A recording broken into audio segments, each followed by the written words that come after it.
Our 50th state, Hawaii, is the first and only state in the nation to have universal access to health care. Taking care of our people is a tradition that goes back to the ancient Hawaiians. It continued through the paternalistic days of the plantation era, when general practitioners were often hired to look after the medical needs of workers. Based on this history of making health care available to the population, it's not surprising that in 1974, Hawaii's state legislature passed the first employer mandate for health care coverage in the nation. The Prepaid Health Care Act of 1974 merely legalized what had been practiced by many employers in Hawaii at the time, and that is they provided health plan coverage for their employees. Hawaii's law, 20 years old, was patterned in many ways after what President Nixon was proposing for the whole nation in the early 70s. The present Senator Moynihan, who was working under Nixon, had proposed an employer mandate with insurance reform and a standard benefit package for every American for the entire workforce. And that idea surfaced in our legislature as a point of discussion. Of course, small businesses were absolutely opposed, bitterly opposed, claimed they would get rid of anyone who voted for that kind of thing. And my fellow physicians were opposed. It was labor in our state that really supported this idea. We supported the plan because it would help the community. The unions could take care of itself, but in the community, people were not being represented, whereas the businesses have these small business groups and the Chamber of Commerce for large businesses. So we thought it was our job to represent them. And our attitude hasn't changed. All of the union contracts provide for medical coverage for our members.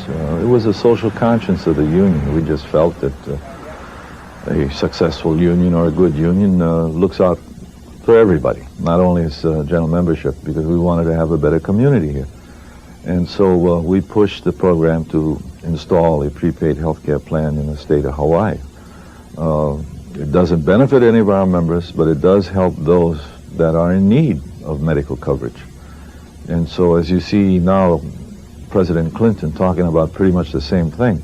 We did this back in 1974. Organized labor, without its support, the prepaid health care law would never come into place. There was sufficient opposition to the bill that would not have been overcome without the union support for the enactment.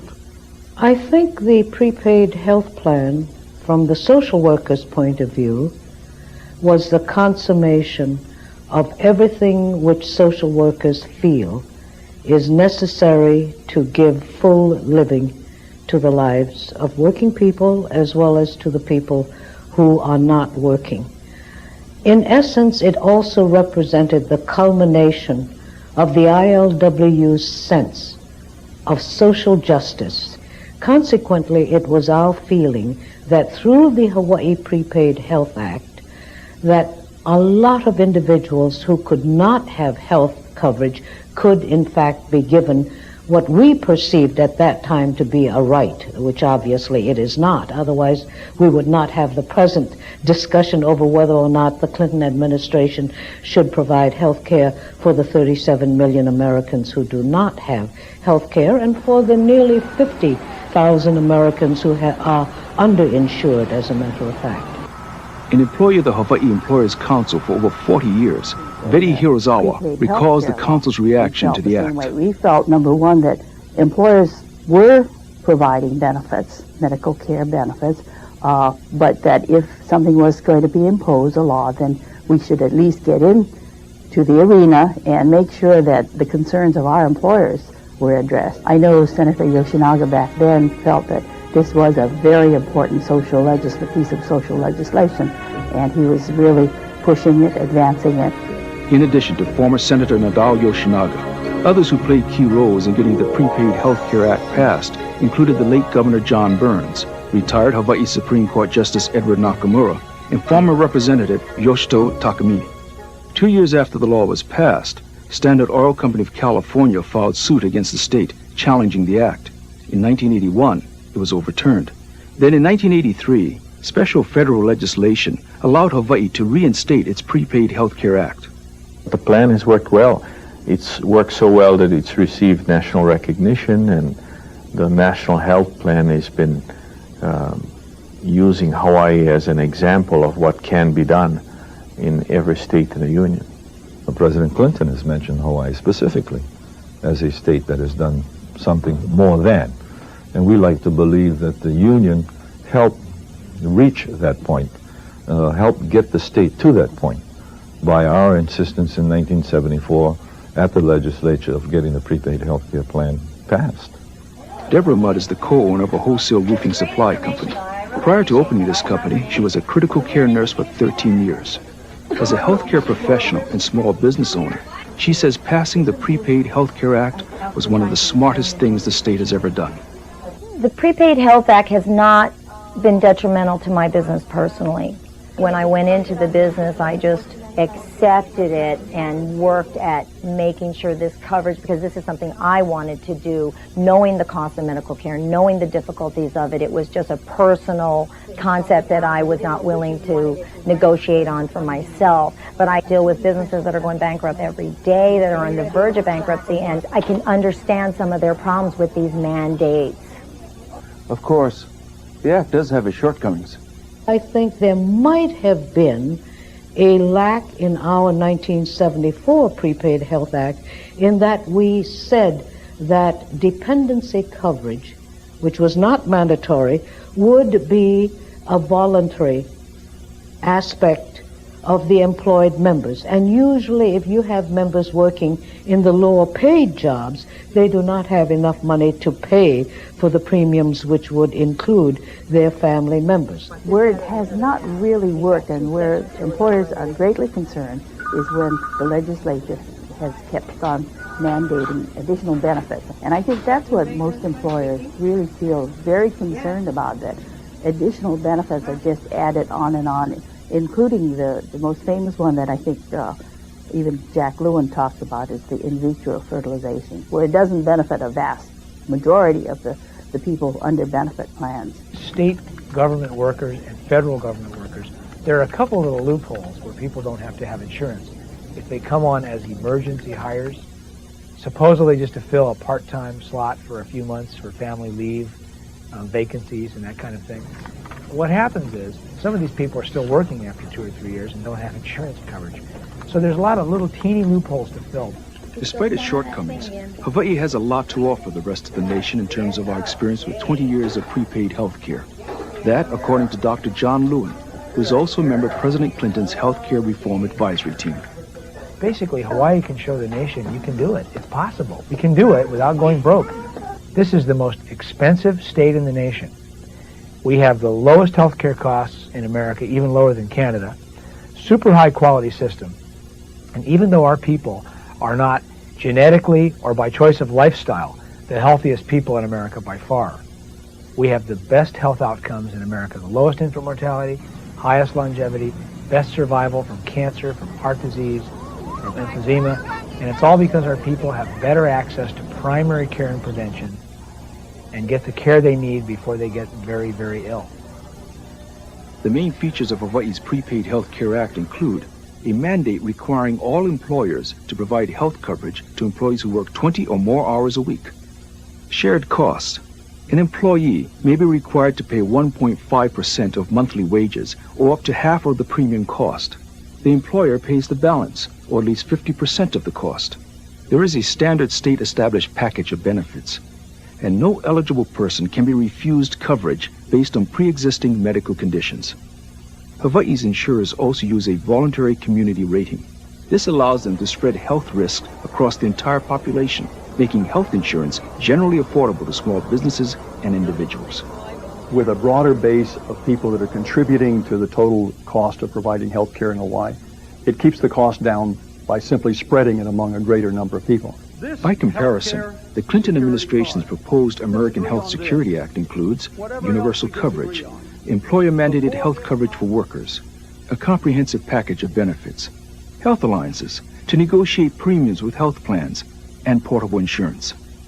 If you lose your job or you switch jobs, you're covered. If you leave your job to start a small business, you're covered.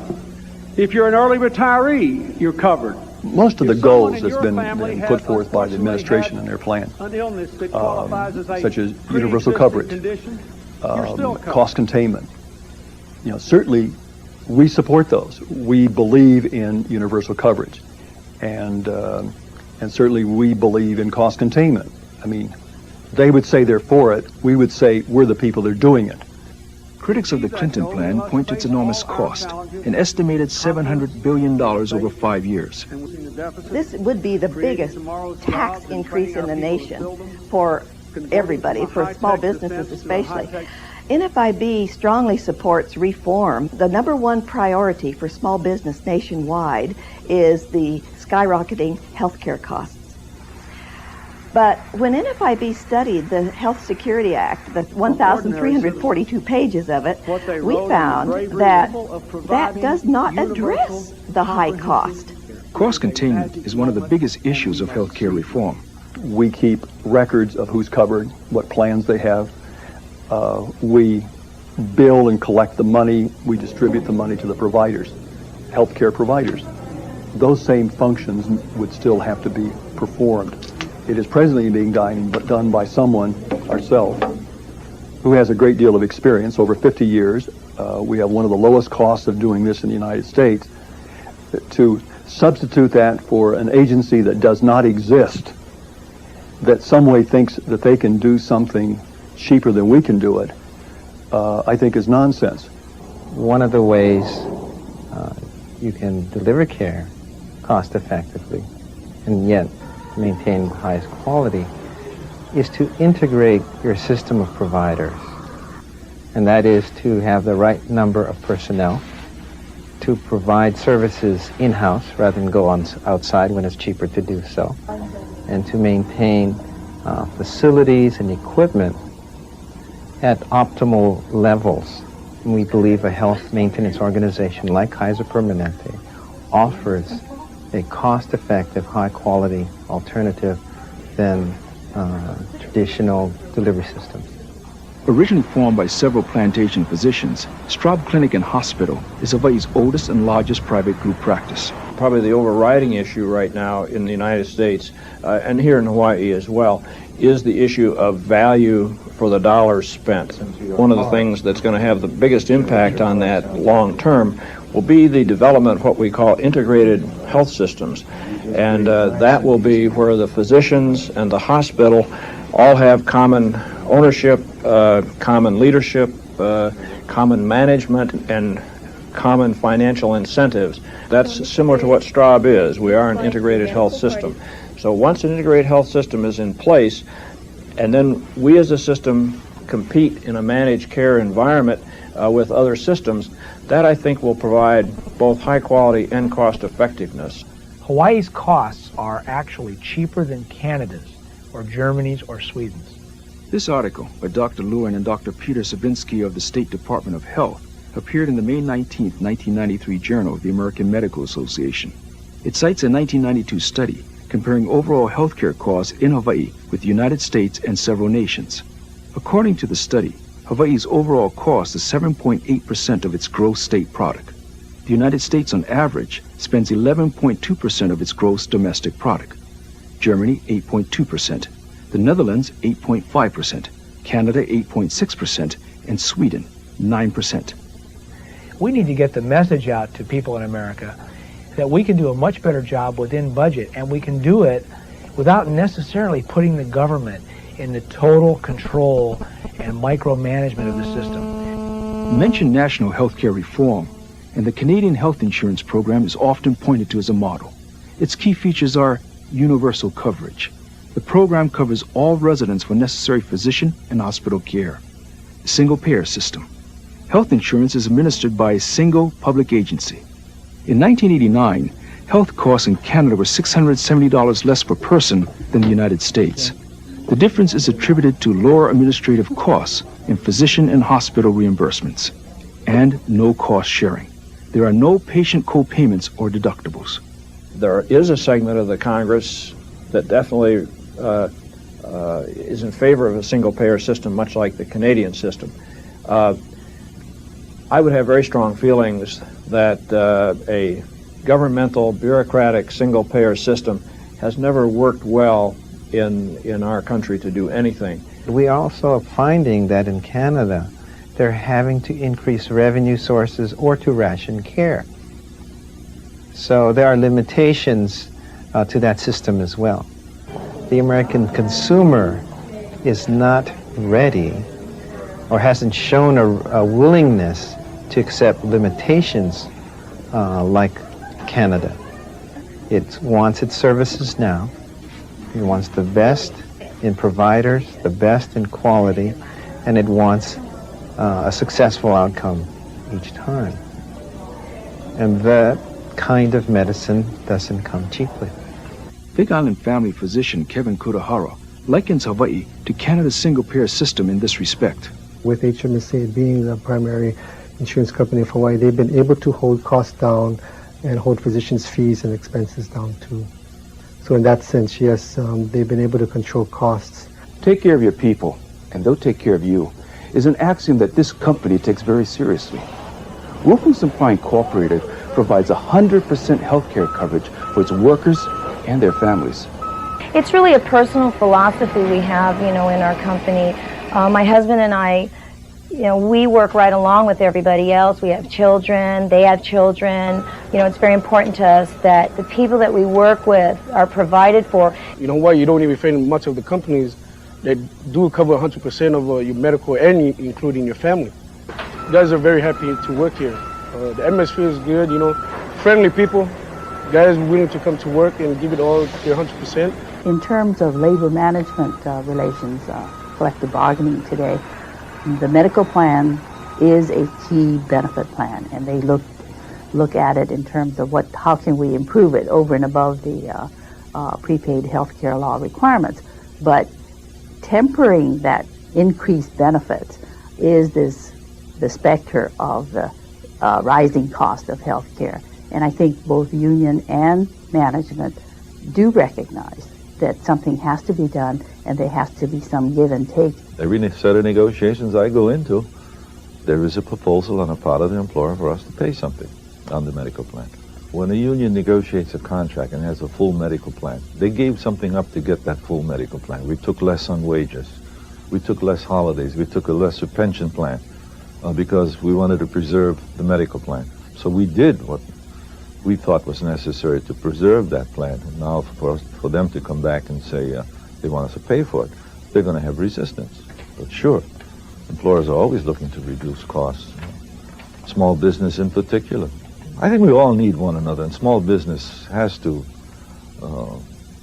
share the brunt of whatever cost that is around. I just disagree with this idea that I didn't have to provide before, why should I now?